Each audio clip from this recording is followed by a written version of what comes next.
ഇന്നത്തെ നമ്മുടെ വീഡിയോ ഒരു അടിപൊളിയായിട്ടുള്ള ഉച്ചയുണ്ട കോംബോ ആണ് കേട്ടോ. അപ്പോൾ ഉച്ചയ്ക്ക് ഊണിന് വേണ്ടിയിട്ട് കൂട്ടി കഴിക്കാൻ വേണ്ടിയിട്ട് നല്ല അടിപൊളിയായിട്ട് തേങ്ങാപ്പാലിൽ വറ്റിച്ചെടുത്തിട്ടുള്ള അയല കറി വെച്ചതുണ്ട്. പിന്നെ അതിൻ്റെ കൂടെ തന്നെ നമ്മുടെ ചീരപ്പേരി ഉണ്ട്. പിന്നെ കുറച്ച് നാരങ്ങാച്ചാറും അതുപോലെ തന്നെ മീൻ വറുത്തതും കാര്യങ്ങളൊക്കെ ആയിട്ടുള്ള ഒരു സിമ്പിളായിട്ടുള്ള ഉച്ചയുണ്ട് റെസിപ്പി കേട്ടോ. അപ്പോൾ നമുക്ക് വളരെ എളുപ്പത്തിൽ ഉണ്ടാക്കിയെടുക്കാൻ പറ്റുന്ന ഒരു റെസിപ്പീസും കാര്യങ്ങളൊക്കെ ഉൾപ്പെടുത്തിയിട്ടുള്ള വീഡിയോ ആണ്. വീഡിയോ നിങ്ങൾക്ക് എല്ലാവർക്കും ഇഷ്ടമാവുമെന്ന് വിചാരിക്കാം കേട്ടോ. അപ്പോൾ നമുക്ക് വീഡിയോയിലേക്ക് കിടക്കാം. അപ്പോൾ നമ്മൾ ആദ്യം തന്നെ വെക്കുന്നത് അയില വെച്ചിട്ടുള്ള മീൻ കറിയാണ് കേട്ടോ. അപ്പോൾ വളരെ എളുപ്പത്തിൽ തയ്യാറാക്കാൻ പറ്റുന്ന ഒരു കറിയാണ്. അപ്പോൾ അതിന് വേണ്ടിയിട്ട് ഞാനിവിടെ അയല എടുത്തിട്ടുണ്ട് കേട്ടോ. അപ്പോൾ ഒരു 4-5 അയല കഷ്ണങ്ങളാക്കി എടുത്തിട്ടുണ്ട്. അത് നമ്മൾ ചട്ടിയിലേക്ക് ഇട്ട് കൊടുക്കുന്നുണ്ട്. പിന്നെ നമുക്കിതിലേക്ക് വേണ്ടത് ഒരു 4 ചുവന്നുള്ളി വേണം. പിന്നെ ഒരു കഷ്ണം ഇഞ്ചി, ഒരു വലിയ കഷ്ണം ഇഞ്ചി ചതച്ചതും കൂടിയിട്ട് ഇട്ട് കൊടുക്കുന്നുണ്ട്. പിന്നെ നമുക്ക് തക്കാളി വേണം. അതൊരു കുഞ്ഞ് സൈസ് തക്കാളിയാണ് എടുത്തിട്ടുള്ളത്. പിന്നെ അതിലേക്ക് തന്നെ 4-5 കുടംപുളിയിലെ ചെറിയ അല്ലികളാക്കിയിട്ടുള്ളത് അതും ചേർത്ത് കൊടുക്കുന്നുണ്ട്. പിന്നെ നമുക്ക് വേപ്പിൻ്റെ ഇല വേണം കേട്ടോ. അപ്പോൾ അത് ഇട്ട് കൊടുക്കുന്നുണ്ട്. പിന്നെ നമ്മൾ ഇതിലേക്ക് പൊടികളായിട്ട് ചേർത്ത് കൊടുക്കുന്നത് 1/4 ടീസ്പൂണ് മഞ്ഞൾപ്പൊടി ചേർത്ത് കൊടുക്കുന്നുണ്ട്. പിന്നെ ഒരു 2-2.5 ടീസ്പൂണ് മുളക് പൊടി കൂടി ചേർത്ത് കൊടുക്കുന്നുണ്ട് കേട്ടോ. അപ്പോൾ ഇത് രണ്ടും മാത്രമാണ് നമ്മൾ പൊടികളായിട്ട് ചേർത്ത് കൊടുക്കുന്നത്. അപ്പോൾ മുളക് പൊടി കാശ്മീരിയും അതുപോലെ തന്നെ സാധാ മുളക് പൊടിയില്ല, അത് വേണമെങ്കിൽ മിക്സ് ചെയ്തിട്ടും ചേർത്ത് കൊടുക്കാം. പിന്നെ നമ്മളിതിൽ വെള്ളത്തിന് പകരമായിട്ട് ചേർത്ത് കൊടുക്കുന്നത് നാളികേരത്തിൻ്റെ പാലാണ് കേട്ടോ. അപ്പോൾ അത് 1 കപ്പ് വെള്ളം ഉപയോഗിച്ചിട്ട് ഞാൻ പിഴിഞ്ഞെടുത്തിട്ടുള്ളതാണ്. ഒരു ചെറിയ നാളികേരം എടുത്തിട്ട് പിഴിഞ്ഞെടുത്തിട്ടുള്ളതാണ് കേട്ടോ. അപ്പോൾ ഇനി ഇതെല്ലാം കൂടിയിട്ട് ഒന്ന് നമുക്ക് കൈ വെച്ചിട്ട് തന്നെ മിക്സ് ചെയ്ത് കൊടുക്കാം. പിന്നെ നമുക്ക് കറിക്ക് ആവശ്യമായിട്ടുള്ള ഉപ്പ് ചേർത്ത് കൊടുക്കാം കേട്ടോ. ഉപ്പ് ചേർത്ത് കൊടുത്തതിന് ശേഷം നമുക്ക് ഇതൊന്നും കൂടി ഒന്ന് മിക്സ് ചെയ്ത് കൊടുത്തതിന് ശേഷം അടുപ്പത്തേക്ക് മാറ്റി കൊടുക്കാം. അപ്പോൾ പിന്നെയും നമുക്കിതിൽ വെള്ളത്തിൻ്റെ അളവ് കൂടുതൽ വേണമെന്ന് തോന്നുകയാണെന്ന് വെച്ച് കഴിഞ്ഞാൽ നമുക്കിതിലേക്ക് വെള്ളമില്ലേ, പച്ചവെള്ളം വേണമെങ്കിൽ അത് ഒഴിച്ചു കൊടുക്കാം കേട്ടോ. ഇപ്പം തന്നെ ഒഴിച്ചു കൊടുക്കുക. പിന്നെ നമ്മൾ തിളച്ച് കഴിഞ്ഞതിന് ശേഷം പച്ചവെള്ളം ഒഴിച്ചു കൊടുക്കാണ്ടിരിക്കുന്നതാവും നല്ലത്. അപ്പം ഞാൻ സ്വല്പം വെള്ളം കൂടി ചേർത്ത് കൊടുക്കുന്നുണ്ട്. പിന്നെ ഇത് നന്നായിട്ട് തിളച്ച് വറ്റി വരേണ്ട കറിയാണ് കേട്ടോ. അപ്പോൾ നമ്മുടെ എക്സ്ട്രാ വെള്ളം കുറേ അങ്ങോട്ട് വെച്ചിട്ടും കാര്യമില്ല. അപ്പോൾ അതെ മീൻ മുങ്ങിക്കിടക്കണ രീതിയിലുള്ള വെള്ളം ഒഴിച്ചു കൊടുത്തിട്ടുണ്ട്. ഇനി നമുക്കിത് അടുപ്പത്തേക്ക് മാറ്റി കൊടുക്കാം. മീൻചട്ടി നമ്മൾ അടുപ്പത്ത് വെച്ച് കൊടുത്തിട്ടുണ്ട് കേട്ടോ. ഇത് ഇനി നന്നായിട്ട് തിളച്ച് വരണം. അപ്പം ഞാൻ മൂടി വെച്ചിട്ട് വേവിക്കുന്നില്ല, തുറന്ന് വെച്ചിട്ട് തന്നെയാണ് വേവിച്ചു കൊടുക്കുന്നത്. മീൻകറി അവിടെ ഇരുന്ന് റെഡി ആകുമ്പോഴേക്കും ഞാൻ കുറച്ച് ചീര അരിഞ്ഞ് എടുത്തിട്ടുണ്ട് കേട്ടോ. ഇനി നമുക്ക് ചീര ഉപ്പേരി ഉണ്ടാക്കാൻ വേണ്ടിയിട്ടാണ്. ചീരപ്പേരി എന്ന് ഞങ്ങളവിടെ പറയും, എല്ലായിടത്തും തോരന്നാന്ന് തോന്നുന്നുണ്ട് കേട്ടോ പറയാം. അപ്പോൾ ചീര ഉപ്പേരി ഉണ്ടാക്കാൻ പോവാണ്.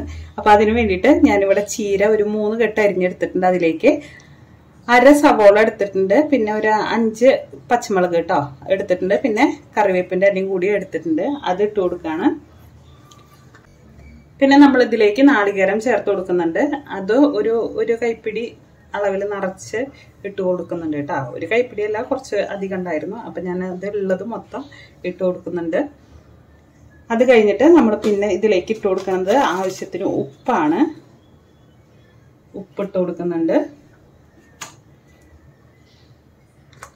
പിന്നെ നമുക്ക് ഇതിലേക്ക് തന്നെ കുറച്ച് മഞ്ഞൾപ്പൊടി കൂടി ചേർത്ത് കൊടുക്കാം.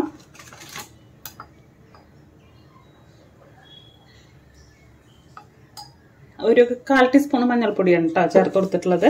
അപ്പോൾ അതൊക്കെ ചേർത്ത് കൊടുത്തതിന് ശേഷം നമ്മൾ കൈ വെച്ചിട്ട് തന്നെ നന്നായിട്ടൊന്ന് മിക്സ് ചെയ്ത് കൊടുക്കുക. നന്നായിട്ടൊന്ന് തിരുമ്പി എടുക്കുക കേട്ടോ. തിരുമ്പി യോജിച്ച് വെക്കുമ്പോൾ കുറച്ച് നേരം വെക്കുകയാണെന്ന് വെച്ച് കഴിഞ്ഞാൽ നല്ലതാണ്, നല്ല ടേസ്റ്റ് ഉണ്ടാവും കറിക്ക്. അപ്പം നമ്മുടെ മീൻകറി റെഡി ആകുമ്പോഴേക്കും ഇത് ഇവിടെ ഇരുന്ന് സെറ്റ് ആയിക്കോളൂ കേട്ടോ. അപ്പോൾ ഇങ്ങനെ മിക്സ് ചെയ്ത് വെക്കുമ്പോൾ നമ്മൾ ഇതിലേക്ക് ആവശ്യമുള്ള ഉപ്പൊക്കെ ആയിട്ടുണ്ടോ നോക്കുക. അപ്പോൾ ഉപ്പ് കൂടിപ്പോകാണ്ടിരിക്കാൻ ശ്രദ്ധിക്കണം കേട്ടോ. ചീരപ്പേരിലൊക്കെ ഉപ്പ് കൂടിയാൽ പിന്നെ നമുക്കത് കുറച്ചെടുക്കാൻ വേണ്ടിയിട്ട് പാടാണ്. അപ്പോൾ അതിക്ക് സ്വല്പം ഇട്ട് കൊടുക്കുക. പിന്നെ നമുക്ക് ഉപ്പേരിയൊക്കെ ആയി വന്നതിന് ശേഷം നോക്കിയിട്ട് പിന്നെ എക്സ്ട്രാ വേണമെങ്കിൽ നമുക്ക് ഇട്ട് കൊടുത്താൽ മതിയാവും കേട്ടോ. അപ്പോൾ ഇതൊക്കെ നന്നായിട്ട് മിക്സ് ചെയ്ത് എടുത്തിട്ടുണ്ട്. അപ്പോൾ എരിവൊക്കെ ഇപ്പോൾ വേണമെങ്കിൽ നോക്കാം. നമുക്ക് എരിവ് കുറവ് തോന്നുകയെന്ന് വെച്ചെങ്കിൽ നമുക്ക് കുറച്ച് മുളക് പൊടി വേണമെങ്കിൽ ഇട്ട് കൊടുക്കാം കേട്ടോ. അപ്പോൾ എനിക്ക് ഇത്ര എരിവ് മതി. അപ്പോൾ നമുക്ക് ഇത് കുറച്ച് നേരം മൂടി വയ്ക്കാം. നമ്മുടെ മീൻകറി ആവണ ടൈം ആകുമ്പോഴേക്കും ഇത് നമുക്ക് മൂടി വയ്ക്കാം കേട്ടോ. അപ്പം നോക്കിയാൽ നമ്മുടെ മീൻകറി നന്നായി തിളച്ച് വന്നിട്ടുണ്ട് കേട്ടോ. അപ്പം അതിൽ കുറച്ച് എരിവ് കുറവുണ്ട്. അതുപോലെ തന്നെ നമ്മൾ പച്ചമുളക് ഇടാൻ വേണ്ടിയിട്ട് മറന്നു പോയിട്ടുണ്ടായിരുന്നു. അപ്പം ഞാൻ 2 പച്ചമുളക് കീറി ഇട്ട് കൊടുക്കുന്നുണ്ട്. എന്നിട്ട് കറി ഒന്ന് വറ്റി ഒന്ന് കുറുകി വരണം കേട്ടോ. അപ്പം നമുക്ക് ഫ്ലെയിം ഒന്ന് ചെറുതായി കുറച്ച് കൊടുക്കാം. ഒരു 5 മിനിറ്റ് കൂടി അടുപ്പത്ത് വെച്ചാൽ മതിയാവും കേട്ടോ. അപ്പോഴേക്കും നമ്മുടെ മീൻകറി റെഡി ആയിട്ടുണ്ടാവും. അപ്പം 5 മിനിറ്റ് ആയപ്പോഴേക്കും മീൻകറി നന്നായിട്ട് തിളച്ച് പറ്റി എണ്ണയൊക്കെ അതേ മുകളിൽ കണ്ടോ തെളിഞ്ഞ് വന്നിട്ടുണ്ട് കേട്ടോ.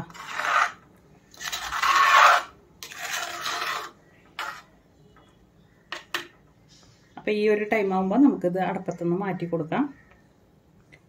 ഇനി നമുക്ക് ഈ കറിയെ ഒന്ന് കാച്ചിടാണ്ട് കേട്ടോ. അപ്പം അത് കാച്ചിടാൻ വേണ്ടിയിട്ടുള്ള പാത്രം അടുപ്പത്തേക്ക് വെച്ച് കൊടുക്കാം. അപ്പം കാച്ചിടാൻ വേണ്ടിയിട്ട് നമ്മൾ ചട്ടി അടുപ്പത്തേക്ക് വെച്ചിട്ടുണ്ട്. അതിലേക്ക് നമ്മൾ വെളിച്ചെണ്ണ ഒഴിച്ചു കൊടുക്കുക. ചട്ടി ചൂടായിട്ട് വരുമ്പോൾ വെളിച്ചെണ്ണ ഒഴിച്ചു കൊടുക്കുക.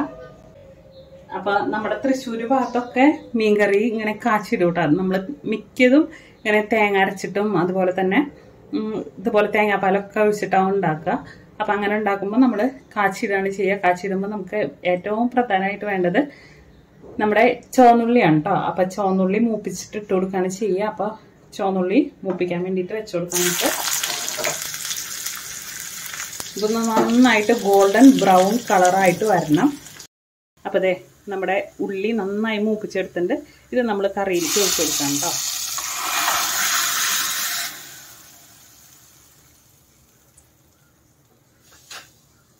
അപ്പം ഇനി നമുക്കിത് മൂടി വെച്ച് കൊടുക്കാം. അതുപോലെ തന്നെ ഈ മീൻകറിയിൽ നമുക്ക് വെള്ളം കുറച്ചും കൂടി വേണം തോന്നുകയാണെങ്കിൽ ഈ ടൈമിൽ വേണമെങ്കിൽ ഒഴിച്ചു കൊടുക്കാം കേട്ടോ. അത് ഈ മീൻകറി എന്നല്ല, നമ്മൾ തേങ്ങയൊക്കെ അരച്ച മീൻകറിയിലായാലും വെള്ളം നന്നായി വറ്റി കുറുകി പോയിട്ടുണ്ടെങ്കിൽ നമുക്ക് അങ്ങനെ ചെയ്ത് കൊടുക്കാവുന്നതാണ് കേട്ടോ. അപ്പോൾ അതെ ഇതിൽ ആവശ്യത്തിന് വെള്ളം ഒക്കെ ഉണ്ട്, കാര്യങ്ങളൊക്കെ ഉണ്ട്. അപ്പോൾ നമ്മുടെ മീൻകറി നല്ല കിഡിലൻ ടേസ്റ്റിലുള്ള മീൻകറി റെഡി ആയിട്ടുണ്ട് കേട്ടോ. ഇനി നമുക്ക് മീൻകറി മൂടി വെച്ച് കൊടുക്കാം. ഇനി നമ്മുടെ ചീരത്തോരൻ റെഡി ആക്കിയിട്ട് എടുക്കണം. അപ്പോൾ ചീരപ്പേരി വെക്കാൻ വേണ്ടിയിട്ട് നമ്മളിവിടെ ചട്ടി എടുത്തിട്ടുണ്ട്. ചട്ടി ചൂടായിട്ട് വരുമ്പോൾ അതിലേക്ക് വെളിച്ചെണ്ണ ഒഴിച്ചു കൊടുക്കുന്നുണ്ട്. വെളിച്ചെണ്ണ നന്നായി ചൂടായി വന്നിട്ടുണ്ട്. അതിലേക്ക് 1 ടീസ്പൂണ് കടുകിട്ട് കൊടുക്കാം. കടുകിട്ട് പൊട്ടി വരുമ്പോൾ അതിലേക്ക് നമ്മൾ 1 വറ്റൽമുളകും പിന്നെ കുറച്ച് കറിവേപ്പിൻ്റെ ഇലയും കൂടി ഇട്ട് കൊടുക്കുക. ഇനി നമ്മളിതിലേക്ക് നമ്മുടെ ചീരയുടെ കൂട്ട് ചേർത്ത് കൊടുക്കുകയാണ്. അതിനുശേഷം നമ്മൾ പിന്നെ ഇതിൽ എക്സ്ട്രാ വെള്ളം കാര്യങ്ങളൊന്നും ചേർത്ത് കൊടുക്കുന്നില്ല.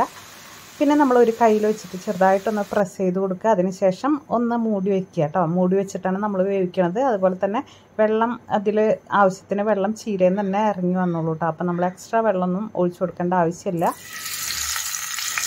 അപ്പോൾ ചീര ആയി വരുമ്പോഴേക്കും നമുക്ക് ഫിഷ് കൂടി ഫ്രൈ ചെയ്തെടുക്കാണ്ട്. അപ്പം ഞാൻ കുറച്ച് ചാളിയും അതുപോലെ തന്നെ അയിലയുടെ തലയും പിന്നെ അയില 1 പീസ് അയില കഷ്ണം ഒക്കെ വറുത്തെടുക്കാണ്ട് കേട്ടോ. അപ്പോൾ അതൊക്കെ വേഗം തന്നെ വറുത്തെടുക്കാൻ വേണ്ടി വെക്കുകയാണ്. അപ്പോൾ എനിക്ക് അയിലത്തല വറുത്തത് നല്ല ഇഷ്ടമാണ്. അതുപോലെ തന്നെ കറിയിൽ വെച്ചതും എനിക്ക് ഒത്തിരി ഇഷ്ടമാണ് കേട്ടോ. അതുകൊണ്ട് തന്നെ ഞാൻ മിക്കതും വലിയ അയിലൊക്കെ കിട്ടിയാൽ അതിൻ്റെ തല അങ്ങനെ കളയാറില്ല. ഒന്നിൽ ഫ്രൈ ചെയ്യും, അല്ലെങ്കിൽ ഇതുപോലെ കറിയിലിടും. അങ്ങനെയാണ് കേട്ടോ ചെയ്യാറുള്ളത്. 5 മിനിറ്റ് ആകുമ്പോഴേക്കും നമ്മുടെ ചീരപ്പേരി ഇവിടെ റെഡി ആയിട്ട് വന്നിട്ടുണ്ട് കേട്ടോ. വെള്ളമൊന്നുമില്ല, നന്നായിട്ട് വറ്റിയിട്ട് തന്നെയാണ് ഇരിക്കേണ്ടത്. അപ്പോൾ കുറച്ച് നേരം ഒന്ന് തുറന്ന് വെച്ച് വേവിക്കേണ്ടത്. അപ്പം നമ്മൾക്ക് ഈ ടൈമിൽ തന്നെ നമുക്കതിൽ ഉപ്പുണ്ടോ എന്നുള്ള കാര്യങ്ങളൊക്കെ നോക്കാം കേട്ടോ. അപ്പം ഞാൻ ഉപ്പ് നോക്കിയപ്പോൾ സ്വല്പം കുറവായിട്ട് എനിക്ക് തോന്നി. അതുകൊണ്ട് തന്നെ ഞാൻ സ്വല്പം കൂടി ഉപ്പ് കൂടി ചേർത്ത് കൊടുക്കുന്നുണ്ട്. അത് കഴിഞ്ഞിട്ട് നമുക്ക് വെറുതെ ഒന്ന് ഡ്രൈ ആക്കി എടുക്കാൻ വേണ്ടിയിട്ട് കുറച്ച് നേരം തുറന്ന് വയ്ക്കുക. അതിനുശേഷം നമുക്ക് ഫ്ലെയിം ഓഫ് ചെയ്ത് കൊടുക്കാം കേട്ടോ.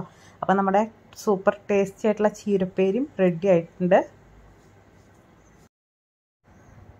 അപ്പോൾ ചീരപ്പേരി റെഡിയായി. അതുപോലെ തന്നെ കറിയും കാര്യങ്ങളൊക്കെ റെഡി ആയിട്ടുണ്ട്. മീൻ വറുത്തെടുത്തിട്ടുണ്ട്. പിന്നെ ആ ചട്ടിയിൽ തന്നെ ഞാൻ കുറച്ച് പരിഞ്ഞലും കൂടി ഉണ്ടായിരുന്നത് അതും കൂടി വറുത്തെടുത്തിട്ടുണ്ട് കേട്ടോ. കുറച്ച് വെള്ളമൊക്കെ ഒഴിച്ച് അത് നന്നായിട്ട് ഡ്രൈ ആക്കി എടുത്തിട്ടുണ്ട്. അപ്പോൾ നമ്മുടെ ചോറിനുള്ള കാര്യങ്ങളൊക്കെ റെഡിയായി. അപ്പം മിക്ക ദിവസം നമുക്ക് 2 കറികളാണ് കേട്ടോ ഉണ്ടാവാറുള്ളത്. പിന്നെ തലേ ദിവസത്തെ വല്ലതും ഉണ്ടെങ്കിൽ ഉണ്ടാവും. പിന്നെ ഫ്രൈ ചെയ്ത് മുട്ട വറുത്തതോ അല്ലെങ്കിൽ മീൻ വറുത്തതോ അങ്ങനെ എന്തെങ്കിലും ഉണ്ടാവും കേട്ടോ. അപ്പോൾ അങ്ങനെയാണ് മെയിനായിട്ട് മിക്ക ദിവസവും ഉണ്ടാവാറുള്ളത്. ചില ദിവസം ഞാൻ ചപ്പാത്തിയാണ് കേട്ടോ ഉണ്ടാക്കാറുള്ളത്. അപ്പോൾ ഉച്ചനേരത്ത് ചേട്ടൻ ഉണ്ടാവാറില്ല. അതുകൊണ്ട് തന്നെ ഡെയിലി ഇപ്പോൾ ചോറ് വേണമെന്നുള്ള കാര്യം അങ്ങനെ ഇല്ല കേട്ടോ. ഞാനും മക്കളാണ്. മക്കൾക്ക് ചപ്പാത്തി ആണെങ്കിലാണ് കൂടുതൽ താല്പര്യം. അപ്പം ഞാനിവിടുത്തെ നമ്മുടെ ചോറ് എടുത്തിട്ടുണ്ട്. അതിൻ്റെ മുകളിലേക്ക് നമ്മുടെ ചൂടായിട്ടുള്ള മീൻകറി, നല്ല ടേസ്റ്റി ആയിട്ടുള്ള മീൻകറിയാണ് കേട്ടോ. നിങ്ങൾ തീർച്ചയായിട്ടും ഉണ്ടാക്കി നോക്കണം. അത് ഒഴിച്ചു കൊടുത്തിട്ടുണ്ട്. അത് കഴിഞ്ഞിട്ട് നമ്മൾ ഇട്ട് കൊടുക്കുന്നത് നമ്മുടെ ചുമന്നിരിക്കുന്ന ചീരപ്പേരിയാണ് കേട്ടോ. അപ്പോൾ നല്ല ടേസ്റ്റ് ആയിട്ടുള്ള ചീരപ്പേരിയാണ്. നമുക്ക് വളരെ പെട്ടെന്ന് ഉണ്ടാക്കിയെടുക്കാൻ പറ്റും. നമുക്ക് ഈ ചുവന്ന ചീര വെച്ചിട്ടായാലും അതുപോലെ തന്നെ നമ്മുടെ പച്ച ചീരല്ലേ അത് വെച്ചിട്ടായാലും സൂപ്പർ ടേസ്റ്റി ആയിട്ടുള്ള ഈ ചീരക്കറി റെഡിയാക്കി എടുക്കാൻ പറ്റും. പിന്നെ നമ്മുടെ അയില വറുത്തത് ഇട്ട് കൊടുക്കുന്നുണ്ട്. പിന്നെ മോനെ അയില വറുത്തതാണ് കേട്ടോ ഇഷ്ടം. അതുകൊണ്ടാണ് ഞാൻ അയില വറുത്തത് ഇട്ട് കൊടുത്തിട്ടുള്ളത്. അപ്പം ഞാനൊക്കെ എടുക്കുമ്പോൾ ചാളയാണ് കേട്ടോ എടുക്കുക. ചാള മത്തി, അതാണ് മത്തി ഫ്രൈ ചെയ്തത് എനിക്കിഷ്ടമാണ്. അപ്പോൾ അത് കഴിക്കാറുണ്ട്. പിന്നെ ഞാൻ പരിപ്പ്, തലേ ദിവസത്തെ പരിപ്പുണ്ടായിരുന്നു, പരിപ്പ് കുത്തി കച്ചതാണ് കേട്ടോ, അത് ഒഴിച്ച് കൊടുക്കുന്നുണ്ട്.